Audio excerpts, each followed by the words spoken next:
Sering disalahpahami ajaran Kristen itu tentang keesaan Allah. Tapi sebetulnya harus dipahami bahwa ketika ajaran Kristiani tentang Allah yang esa, yang sekaligus bersifat Tritunggal itu dirumuskan, sebetulnya pertanyaan yang hendak dijawab itu bukan keberapaan Tuhan, tetapi kebagaimanaan Tuhan. Dan ini banyak orang salah paham.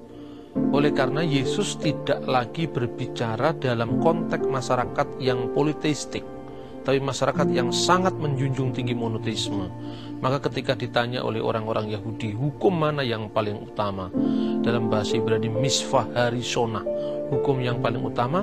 Maka di situ Kristus mengutip kitab Taurat, yaitu kitab Eleha Devarim atau Ulangan, pasal 6 ayat 4, yang juga adalah merupakan syahadat orang Yahudi.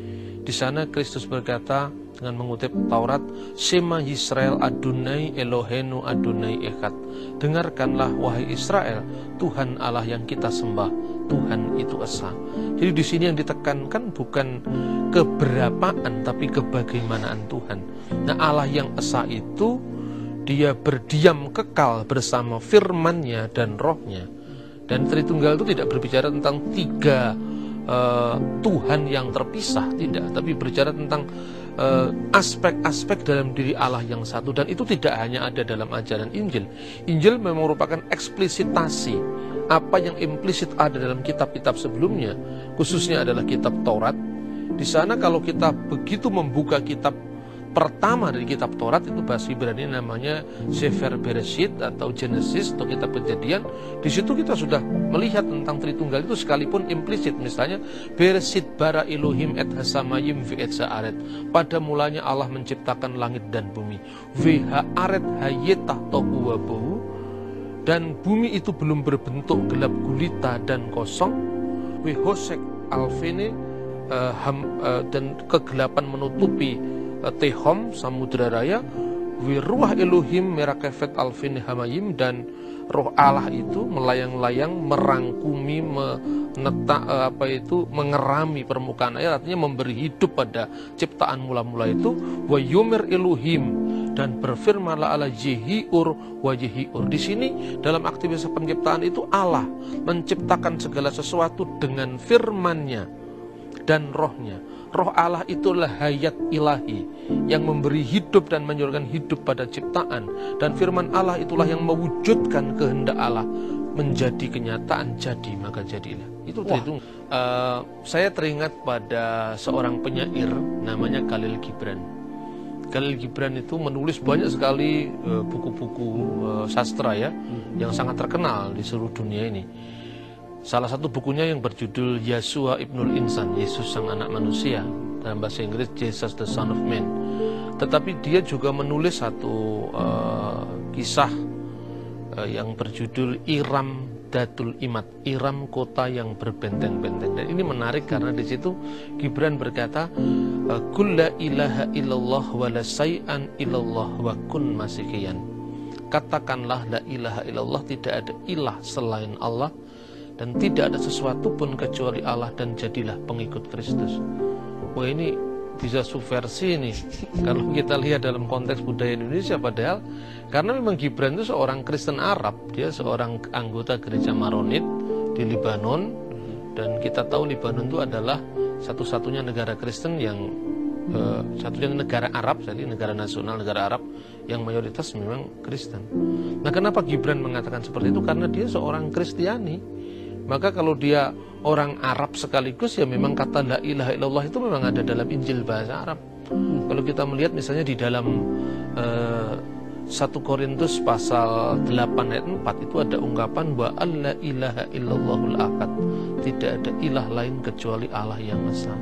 Sehingga hukum yang terutama yang tadi saya sebutkan di dalam kitab Taurat itu, kalau kita perhatikan, Yesus membenarkan itu dan tidak mengubah itu. Sekalipun demikian, maka gereja purba mendalami siapakah Kristus yang sebenarnya itu.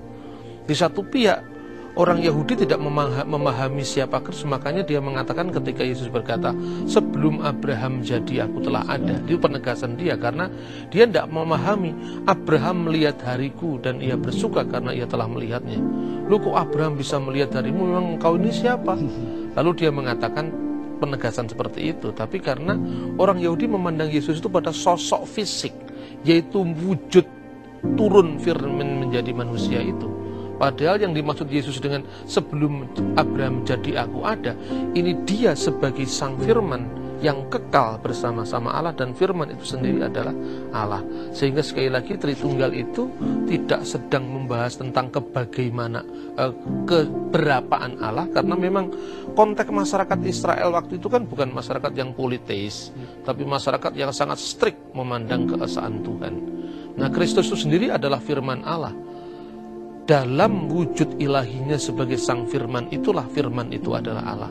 Saya bisa berikan contoh begini. Untuk contoh ini tentu tidak sempurna, betul.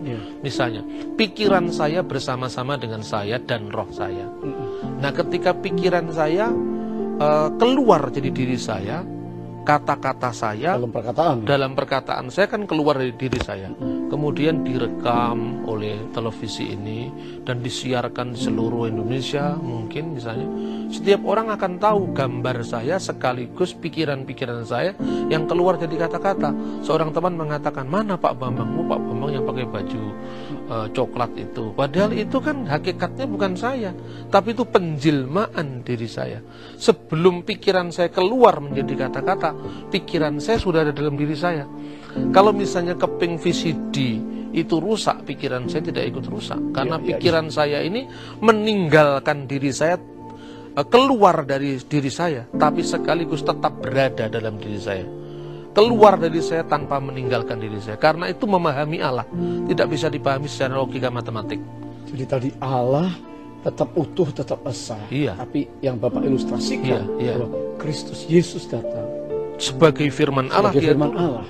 Nah, oleh karena itu kalau di dalam pengakuan iman gereja purba, kanun al-iman itu dikatakan dilahirkan dari Bapa sebelum segala abad.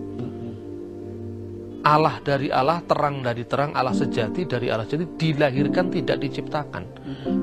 Mana ada orang lahir dari Bapa, kan nggak ada. Artinya bahwa memang Tuhan itu tidak beranak secara fisik. Nah, dikatakan lahir tapi tidak tercipta, karena sebelum firman itu keluar dari diri Allah untuk menyatakan siapa Allah, firman itu sudah menetap dalam diri Tuhan. Sebelum pikiran saya keluar jadi kata-kata, pikiran saya sudah bersama-sama dengan saya. Nah, dengan demikian kenapa kok Yesus mati kalau dia itu adalah firman Allah yang adalah Allah?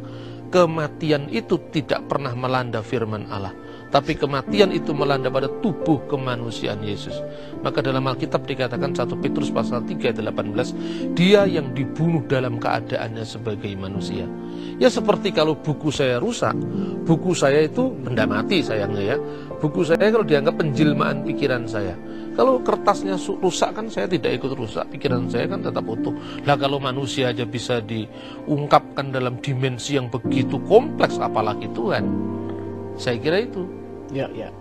Benar-benar kita tidak bisa bahwa kemahakuasaan dia apa saja dapat terjadi. Ya, apa saja bisa terjadi, tapi logis berpikirnya ya memang sangat logis, karena memahami Tuhan tuh ya harus memakai bahasa yang bukan fisik tapi metafisik, bukan matematik tetapi teologis. Teologis itu kan transendental, tidak bisa satu Tuhan disamakan dengan satu kelereng kan. Kalau misalnya, waktu Yesus itu disalibkan apakah dia mati? Dia memang mati sebagai manusia memang. Tapi di surga tinggal berapa Yang satu dengan Allah itu bukan fisik kemanusiaan Yesus. Yang satu dengan pikiran dengan saya bukan kertas buku saya tetapi pikiran saya. Kan begitu. Jadi di surga tinggal berapa ya? Tentu ini pertanyaan yang tidak bisa membedakan antara ilmu matematika dan ilmu teologi ya. Karena kalau dikatakan misalnya Tuhan menyertai orang yang beriman. Berapa jumlah orang yang beriman di Jakarta?